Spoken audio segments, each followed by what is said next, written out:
నమస్తే అన్న. నమస్తే. మీ పేరు? నా పేరు కడమతి జగదీష్. ఎక్కడ ఉంటారు?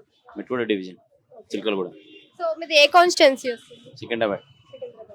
ఓకే. మీ ఎమ్మెల్యే ఎవరు? తీగుళ్ళ పద్మారావు. మీ కార్పొరేటర్? మెట్గూడ కార్పొరేటర్, మాజీ కార్పొరేటర్ రాసూరి సునీత, స్థాపలమెంట్ కార్పొరేటర్ శ్యామల హేమ, మాజీ కార్పొరేటర్స్. అయితే ఇప్పుడు జిహెచ్ఎంసీ ఎలక్షన్స్ రాబోతున్నాయి కదా, ఎమ్మెల్యే కానీ కార్పొరేటర్ కానీ రావడం ఏ విధంగా పని చేయించుతున్నారు, మీ సమస్యలు ఏ విధంగా పరిష్కరిస్తున్నారు? ఇప్పటి వరకు ఉన్న పాత గవర్నమెంట్ బాగానే చేసింది.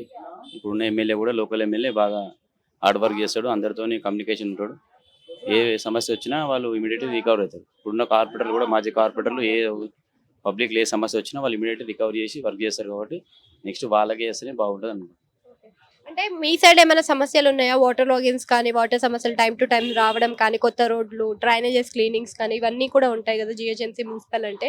మీకు వీటిలో ఏ సమస్య ఉంది, ఎంతవరకు అవంతా కూడా పరిష్కారం అవుతున్నాయి? ఇప్పుడు సమస్యలు అంటే మేడం, మేజర్ సమస్యలు ప్రతి ఏరియాలో ఉంటాయి, లేవని ఏం లేదు.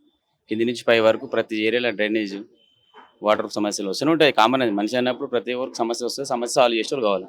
ఇమీడియట్లీ ఏ ప్రాబ్లం వచ్చినా సాల్వ్ చేయడానికి ఇక్కడ పద్మనాభ సార్ నుంచి టీం బాగుంది. వాళ్ళు ఎప్పుడైనా వచ్చి అవైలబుల్గా వర్క్ చేస్తారు.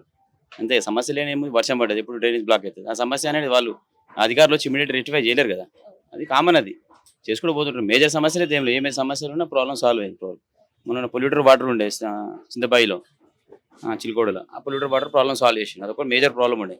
చాలా మంది దానివల్ల ఆరోగ్యంగా చాలా ఇబ్బందులు వచ్చినాయి. అదొకటి సెట్ చేసిండు. వాటర్ బాగానే వస్తుంది, అంతా బాగానే ఉంది. మెయిన్ పార్టీలు అంటే మనకు గుర్తుకొచ్చేది బీఆర్ఎస్, కాంగ్రెస్, బీజేపీ మాత్రమే. అయితేనేమో ఇప్పుడు జిహెచ్ఎంసీ ఎలక్షన్స్ లో ఈ మూడు పార్టీల నుంచి అభ్యర్థులు నిల్చుంటూ ఉంటారు.